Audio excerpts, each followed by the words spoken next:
What's up guys, Chris Ramsay here, and today I'm going to share with you a little bit of a magician's secret. So, magicians use Skype, that's no secret. But what you may not know is that we actually use Skype to send each other items, such as playing cards. And to help me demonstrate this idea, I have my buddy Vince on the line. What's up, Vince? Hey, what's up, Chris? Do you have an empty box of cards? Could you hold it up to the camera for me? Perfect, and don't move, I'm going to send you the latest design of these cards. Here we go. Just a little bit. No. I wasn't done. Pretty cool, man. But there's only half of it. Hey, don't complain. You got the bigger half. It's a work in progress. Thanks for watching, guys, and we'll see you soon.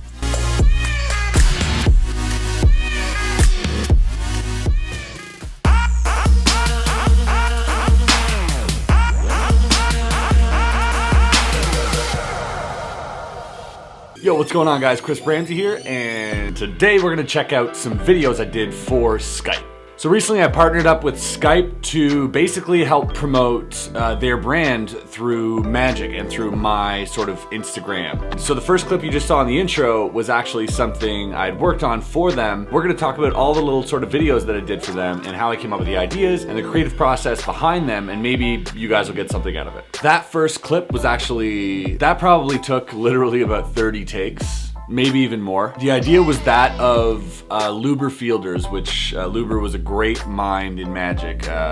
Sadly, he passed away. But he had these incredible thoughts on visual magic, and he was able to create products that really seemed impossible. They were more than puzzles. They were just visually really crazy. Using one of his inventions, we thought it'd be cool to actually push it through a screen and pull it out the other side, and that was actually a Luber Fielder idea. Filming that video was really tricky because there's a lot of things going on. First of all, there's the proportion. So to give you guys an idea, the guy in the video, Vince, my buddy, he was actually holding the camera. So the video that you saw on the screen was that of something we recorded prior.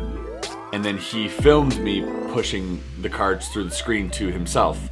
So we had to basically choreograph what he was going to do on camera, and we had to distance him away from the camera just enough so that the card box and the card lineup was equal to the size of my cards. I don't know if that makes sense, but basically this took trial and error to find out what distance we had to be, because at first if we did it and the cards were too big or he was too close to the camera, we'd have to shrink his screen so that it would match up and line up with my cards, if that makes sense. And that was just not appealing. So we basically figured out the distance, the perfect distance, so that we could full screen the cards matching up. And that was an ordeal in itself. I think that that was probably one of the most visually stunning videos I've done in a long time, because it does look like CGI. It looks like camera editing, which I really love. Let's take a look at the next one.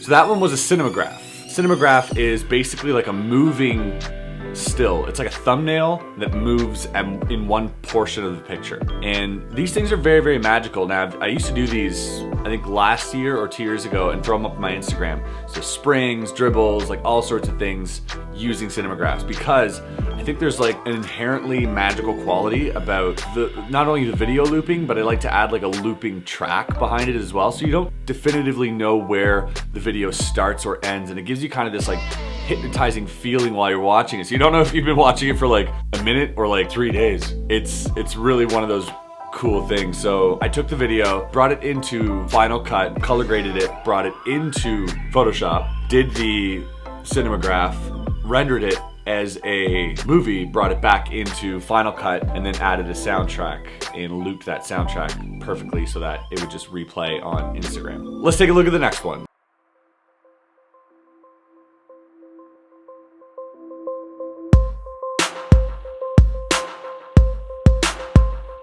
What's up guys, Chris Ramsay here, and welcome to the warehouse. This is where a lot of the illusions that I perform get created. So I'm gonna take you behind the... I'm sorry, this is embarrassing. Oh, it's my buddy Vince, who's also a magician. Let's see what he wants. What's up, Vince? Just to let you know, you're completely ruining my take right now, but you're gonna make it up to me. Do me a favor, Vince. Open your mouth. Just don't ask questions. Just open your mouth. Perfect. Get closer to the camera. Closer. And don't move. This is gonna feel a little bit weird. Here we go. Just gonna shove this right into your mouth.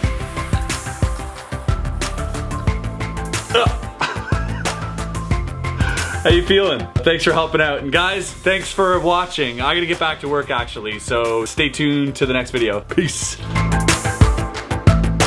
So that was a very cool one. That was the silk through phone. So I've seen silk through phone done so many times on the internet, but it was always just silk through phone. There wasn't anything extra. Now, Vince and I came up with a whole bunch of ideas. Like we thought, oh, wouldn't it be great if I said, I'm gonna pluck the ideas out of your head, and I'd take like a blank white handkerchief, put it through the phone, but through your head, and now it comes out and it has like a whole bunch of mathematical formulas on it, like kind of like I stole your thoughts, right? So we thought that might be a cool idea. It was a little bit more complicated and probably not so easily as understandable. So we decided, the idea that I came up with was, it would be funny if you had your mouth open and I pulled it right through your mouth. You know, another presentation I had was getting a picture of a black hole and putting it through. In hindsight, I would have liked to make that handkerchief disappear. So maybe I would have had like some type of reel or something and just literally had it, put it in his mouth and then whoop, gone forever. So in hindsight, if I had to redo that one, that's what I would redo. But I do like the flow of it. There was some difficulty because Vince was actually in the next room, so he couldn't speak, because if he spoke, you heard him, and if he was upstairs, then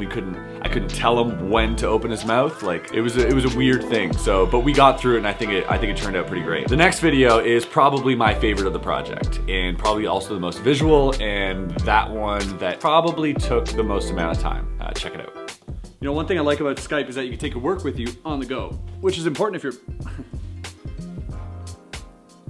traveling. Mind you, I think I forgot my cell phone upstairs, so let's actually, whoa, do you guys hear that? Sounds like it's coming from right about here. There we go. Hello, sorry, I gotta take this. So that was the appearing phone and scarf through neck, which I really like. I think the scarf through neck is a great little effect, but I love it even more. It's just like kind of like a throwaway thing. Like as I'm talking, casually putting it and then putting it back and it's not going through. So you kind of have like that, what the huh? Did he just moment? And you're not entirely sure of what just happened. I like that. But after that, which was really cool, we did the phone appearance. I'm not gonna give away the method, but I know a lot of you probably already have guessed the method. I don't need you to comment that you know the method, and I don't need you to comment what the method is below. Let's keep that between us. But what I will say, that wasn't just a lighting issue, if you understand what I'm saying, but it was also a depth issue.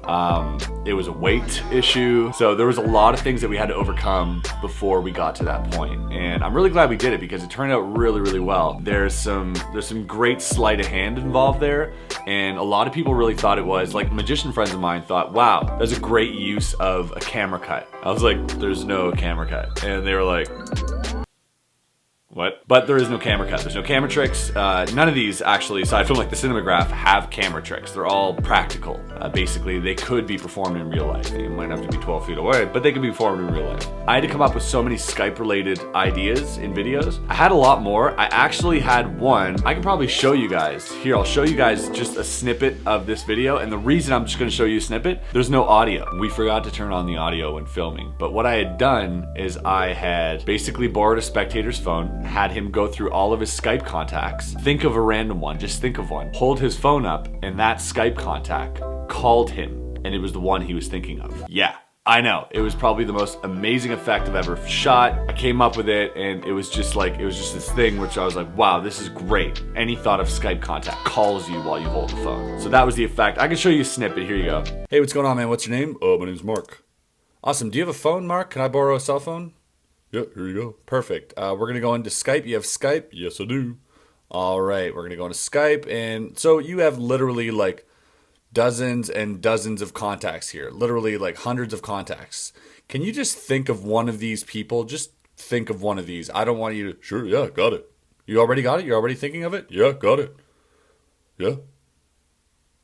Okay. All right. I want you just to think of this person in your mind only. Just in your mind. Don't say it out loud. And I want you, Skype's all about creating connections with people. And I want you to try and connect with this person.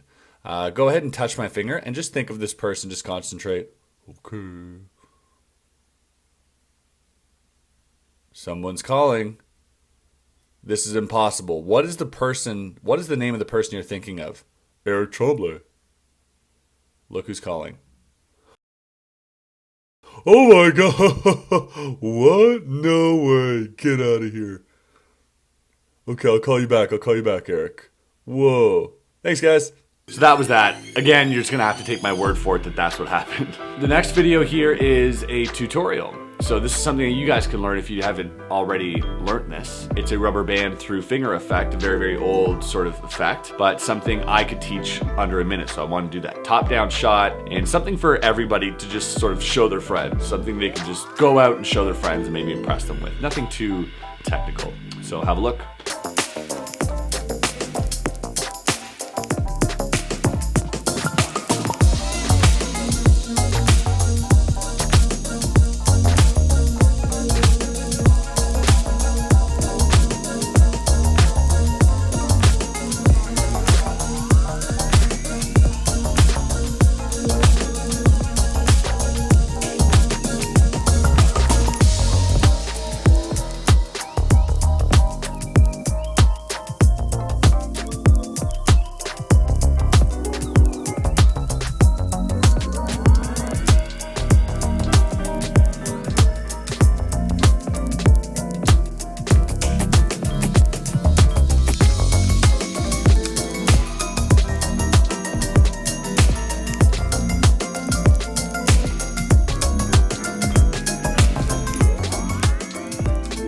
And lastly, I also had to create stories. Now, I didn't save all the stories that I did, but I did save 2, so you can check these out right now. Basically, I just had to, post, do stories, do boomerangs, and that type of thing. So this is what I ended up coming up with for a couple of the stories. Have a look.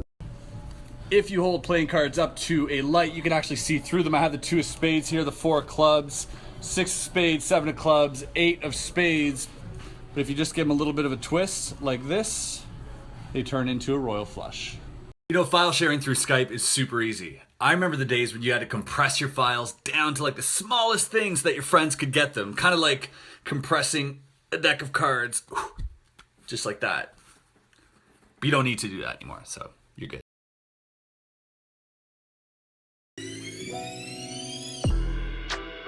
That first one was the Hofstadter gimmick by a friend of mine, Jeremy Hanrahan, who released it with Lost Art Magic. And the second one was Panic by Aaron Fisher. So aside from that, I also had to take pictures. I mean, the pictures, I'm not gonna show you them because they're just pictures. If you wanna check them out, they're on my Instagram. That was basically the whole project. Now, this was for me, like I've worked in the past with companies and help with their branding. I've worked with the Magicians on Sci-Fi, something I've also done. If you go to my Instagram, you can check out some of the videos or some of the photos I did for them. That was a really fun project as well. Really trying to hit up the branding front right now because I think this is the way to push magic into the future, is not just only rely on performances and selling tricks to magicians, but there should be other things. And you know, there's people in the world like my friend Doug McKenzie or Blake Voigt, you know, have become some of the best consultants in the world and work on, you know, all sorts of movies and TV shows and commercials, you know, consulting for magic. There's also this branding venue, which I really like.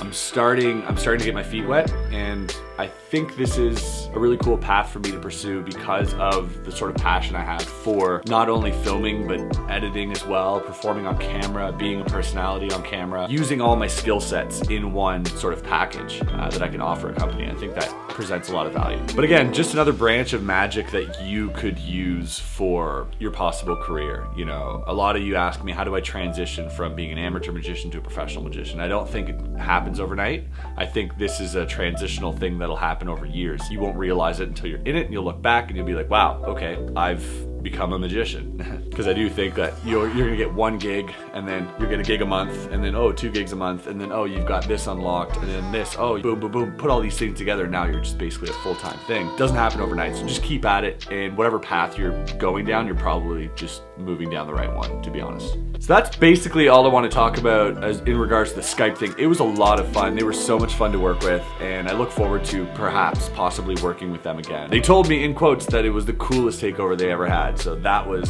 validation for me. On the next video, I'm thinking of doing a few things. So I have a few video ideas coming up. One I want to do is a sort of mail time. I have people send me things all the time, sort of whether it's decks of cards, magic tricks, or just a nice card or a little gift. I get these sort of gifts through you guys, which is because you guys are really generous. So I thought I'd open a few of these on camera and we can have a look at them together, and maybe that'd be cool. Maybe there'd be some cool tricks in there for you to discover, or some new decks of cards. I've left, by the way, my PO box below.